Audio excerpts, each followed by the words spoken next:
Boat by Jerome K. Jerome.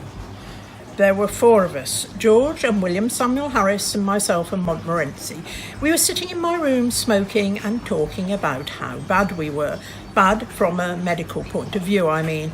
We were all feeling seedy and we were getting quite nervous about it.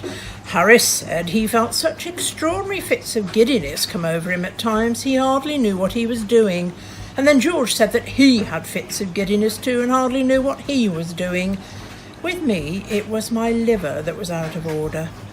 I knew it was my liver that was out of order because I had just been reading a patent liver pill circular in which were detailed the various symptoms by which a man could tell when his liver was out of order. I had them all. It is a most extraordinary thing, but I never read a patent medicine advertisement without being impelled to the conclusion that I am suffering from the particular disease therein dealt with in its most virulent form.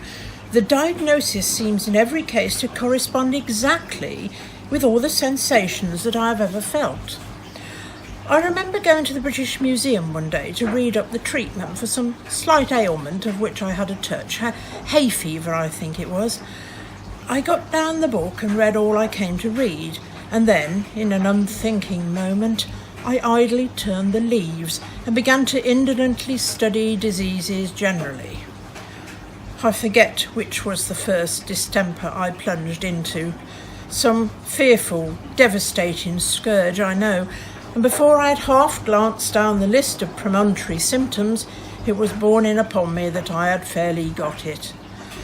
I sat for a while, frozen with horror, and then in the listlessness of despair I again turned over the pages.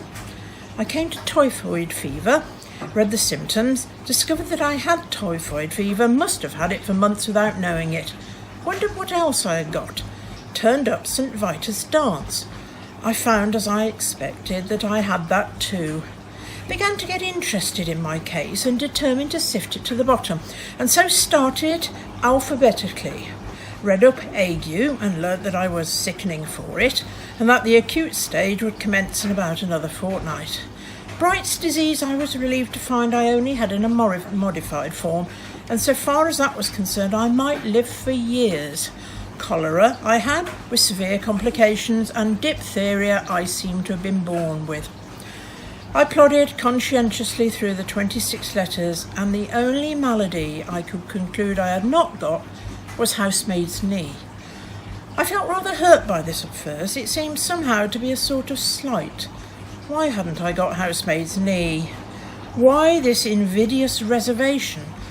After a while, however, less grasping feelings prevailed. I reflected that I had every other known malady in the pharmacology, and I grew less selfish and determined without housemaid's knee. I sat and pondered. I thought, what an interesting case I must be from a medical point of view. What an acquisition I should be to a class. Students would have no need to walk the wards. If they had me, I was a hospital in myself. All they would need to do would to be walk round me, and after that take their diploma. Then I wondered how long I had to live. I tried to examine myself. I felt my pulse. I could not at first feel any pulse at all. Then all of a sudden it seemed to start off. I pulled out my watch and timed it. I made it 147 to the minute. I tried to feel my heart. I could not feel my heart. It had stopped beating. I have since been induced to come to the conclusion that it must have been beaten, but I cannot account for it. I tried to look at my tongue. I stuck it out as far as ever it would go, and I shut one eye and tried to examine it with the other. I could only see the tip, and the only thing I could gain from that was to feel more certain than before that I had scarlet fever. I had walked into that reading room a happy, healthy man. I crawled out a decrepit wreck. I went to my medical man. I thought I would do him a good turn by going to him now. What a doctor wants, I said, is practice. He shall have me. He will get more practice out of me than out of 1,700 of your ordinary commonplace patients with only one or two diseases each. So I went straight up and saw him and said, "Here I am." He said, "Well, what's the matter with you?" I said, I will not take up your time, dear boy, with telling you what is the matter with me. Life is brief, and you may pass away before I have finished. But I will tell you what is not the matter with me. I have not got housemaid's knee. Why I have not got housemaid's knee I cannot tell you, but the fact remains that I have not got it. Everything else, however, I have got, and I told him how I came to discover it all. Then he clutched hold of my wrist and hit me over the chest when I wasn't expecting it, a cowardly thing to do, I call it. Immediately afterwards he butted me with the side of his head. After that he sat down and wrote out a prescription, folded it up and gave it to me. I put it in my pocket and went out. I did not open it. I took it to the nearest chemist and handed it in. The man read it and then handed it back. He said he didn't keep it. I said, "You are a chemist?"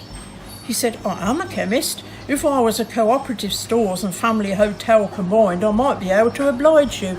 Being only a chemist hampers me." I read the prescription. It read, 1 pound of steak with 1 pint of bitter every 6 hours, 1 10-mile walk every morning, bed at 11 sharp every night, and don't stuff your head with things you don't understand. I followed directions with a happy result, as speaking for myself, that my life was preserved and is still going on.